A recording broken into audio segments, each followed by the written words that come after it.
नमस्कार। बड़ी खबर में आपके साथ मैं हुरीना गौरव। पाकिस्तान बार बार अपनी हरकतों से बाज नहीं आ रहा। कश्मीर में किसी आर्मी बेस पर सबसे बड़ा आतंकी हमला हुआ है। सवाल ये है कि आखिर हमारे सैनिक कब तक कुर्बानी देते रहेंगे। सवाल ये भी है कि क्या पाकिस्तान को जवाब देने का वक्त आ गया है।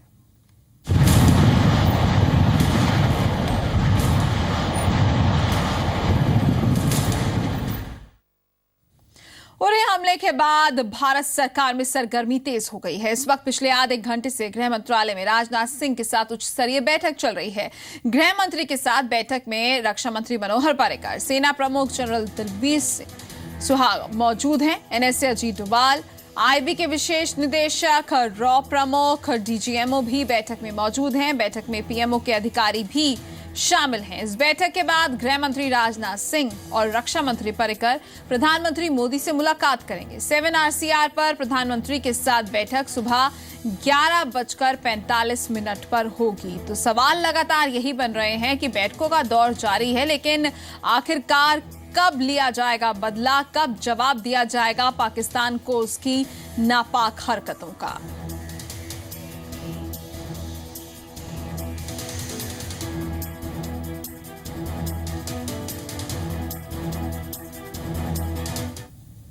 श्रीनगर में उरी हमले में शहीदों को श्रद्धांजलि दी गई। वहीं सूत्रों के मुताबिक बैठक में एलओसी के पार आतंकी कैंपों और आतंकियों का साथ देने वाले पाक सेना के ठिकानों पर कार्रवाई के विकल्प पर चर्चा की गई।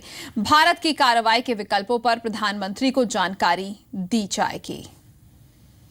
और ज्यादा जानकारी के लिए इस वक्त हमारे साथ मौजूद हैं हमारे संवाददाता पंकज कपाही, दिल्ली से हमारे साथ मौजूद है। पंकज, यहाँ पर ये जानना बहुत अहम है कि जो ये मीटिंग चल रही है आज गृह मंत्रालय में, गृह मंत्री के साथ जो ये हाई लेवल मीटिंग चल रही है, किस पर इस पर चर्चा हो रही है? क्या इन बातों पर चर्चा हो रही है कि आखिरकार हमला हुआ कैसे, या फिर अब ये वक्त निर्धारित करने की कोशिश की जा रही है कि किस तरीके से जवाब दिया जाएगा पाकिस्तान को? बिल्कुल, इन दोनों ही मुद्दों पर चर्चा हो रही है, क्योंकि सबसे बड़ा आतंकी हमला था। जिस तरह से फिदाई हमला हुआ और 17 जो जवान हैं वो शहीद हो गए इस हमले को लेकर। इसके बाद किस तरह से अब भारत कार्रवाई करेगा, इसको लेकर एक हाई लेवल मीटिंग इस समय चल रही है, क्योंकि एनआईए की टीम भी आज कश्मीर रवाना होगी थोड़ी देर में। इससे पहले प्रधानमंत्री नरेंद्र मोदी को पूरी रिपोर्ट सौंपी जाएगी कि किस तरह से अब भारत इस पूरे मामले को लेकर कार्रवाई करेगा, क्योंकि सूत्रों के हवाले से ये खबर मिल रही है कि जैश ए मोहम्मद की तरफ से ये हमला हुआ है, जिसमें 17 जो जवान शहीद हुए हैं। और लगातार जो है भारत में घुसपैठ करने की कोशिश जो है वो पाकिस्तान की तरफ से चल रही है। तो जो कश्मीर में पाकिस्तान की तरफ किस तरह से कहां पर जो ठिकाने हैं उस पर भारत किस तरह से कार्रवाई करेगा, इसको लेकर मीटिंग चल रही है। क्योंकि इससे पहले डिफेंस मिनिस्टर कल कश्मीर में पूरे मामले की रिपोर्ट लेकर आए हैं, और अब थोड़ी ही देर बाद जो मीटिंग है जी पंकज, बिल्कुल। तो कई अहम मुद्दे हैं, मीटिंग चल रही है, देखना होगा इस मीटिंग का निष्कर्ष क्या निकलेगा, कितने सख्त रवैये से जवाब देता है इस बार भारत। और यहाँ आपको बता दें कि लगातार प्रतिक्रिया भी सामने आ रही है। विदेश राज्य मंत्री एमजे अकबर ने कहा कि अब पाकिस्तान को जवाब दिया जाएगा। All India anti terrorist front के अध्यक्ष एमएस बिट्टा ने कहा कि अब पाकिस्तान को गोली की भाषा से ही समझाना होगा। पाकिस्तान की नापाक हरकतों ने पाकिस्तान को एक ऐसा देश बना दिया है जिसे दुनिया अब देखना भी नहीं चाहती है। दुनिया समझ गई है कि पाकिस्तान जो है टेररिज्म का इस्तेमाल करती है। अभी नैम का समिट हो रहा है, उसके बीच में हमारे देश के सीने के ऊपर एक ऐसा घात पहुंचा है जिसको हम कभी नहीं भूलेंगे। उरी पे जो हादसा हुआ है, और इसका जवाब पाकिस्तान को दिया जाएगा। सिर्फ नैम में नहीं दिया जाएगा, दुनिया के हर जगह हम दुनिया में जिसका जवाब देंगे। और जवाब के कई रूप होंगे। पाकिस्तान बौखला चुका है। बलूचिस्तान और ऑक्यूपाई कश्मीर की जो चर्चा हुई है उसके ऊपर पाकिस्तान बौखला चुका है, और पाकिस्तान को अंदर डर है कहीं हमारा बहुत बड़ा नुकसान हिंदुस्तान की तरफ से ना हो। और भारत सरकार जो है बिल्कुल हमारी जो फौज है वो लड़ने के लिए तैयार खड़ी है। ये बौखलाहट का सबसे बड़ा नतीजा है कि इतना बड़ा उन्होंने हमला किया है। अब जो नरेंद्र मोदी जी ने आज कहा है कि हम इसका जवाब देंगे। अब जवाब दे देना चाहिए। अब गोली का जवाब गोली होना चाहिए और पाकिस्तान को यूनाइटेड नेशन में टेररिस्ट कंट्री डिक्लेयर करने के लिए भारत सरकार को दूसरे देशों के साथ मिलकर के पहल करनी चाहिए। और इस पूरे मामले पर ज्यादा जानकारी के लिए इस वक्त हमारे साथ मौजूद हैं हमारे संवाददाता खालिद हुसैन। खालिद, सबसे पहले आपसे जरूर जानना चाहेंगे कि कल जो ये हमला हुआ था उरी में, वहां पर जो जवान घायल हुए हैं उनके बारे में फिलहाल क्या कुछ जानकारी मिल पा रही है? उनकी स्थिति किस तरीके की है इस वक्त?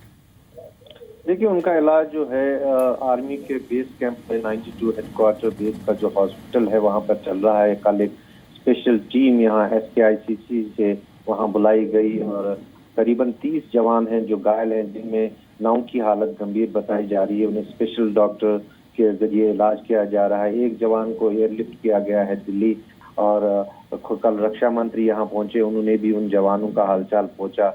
आर्मी चीफ ने वहां जाके देखी। आज सुबह जब रीथिंग सेरेमनी थी, जो जवान जिनकी जब कल कैजुअलिटी हुई थी उड़ी में, और उस दौरान मुख्यमंत्री भी वहां गई और मुख्यमंत्री ने भी फिर आर्मी हॉस्पिटल जाके उन जवानों को देखा है और कोशिश की जा रही है कि जो क्रिटिकल जवान है उनकी जान को बचाया जाए। बेहतर से बेहतर इलाज उन्हें किया जा रहा है।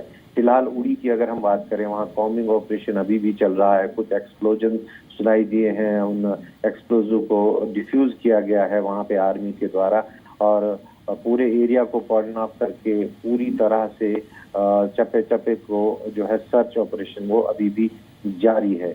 और फिलहाल अपडेट यही है कि रीथिंग सेरेमनी उन जवानों की हुई है कल जिनकी कैजुअलिटी हुई थी उड़ी में, और उन्हें एयरलिफ्ट किया गया है सेना के ही जहाजों में उनके जो नेटिव विलेज है वहां की तरफ।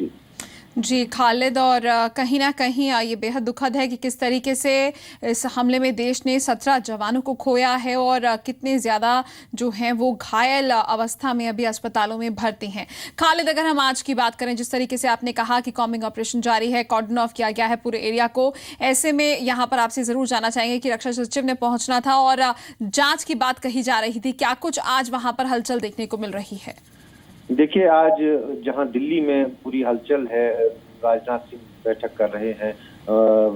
NSA की एक टीम जो है वो श्रीनगर आ सकती है और उड़ी में वो जांच कर सकती है जहां घटना स्थल है, और साथ ही साथ होम सेक्रेटरी भी श्रीनगर आने वाले हैं। वो यहाँ जो स्थिति उत्पन्न हुई है उड़ी अटैक के बाद की भी समीक्षा करेंगे और उनका जो भेंट होगी वो राज्य के टॉप ऑफिशियल्स यहाँ के जो पुलिस के हो या सिविल एडमिनिस्ट्रेशन के हो उनसे उनकी बैठक होगी।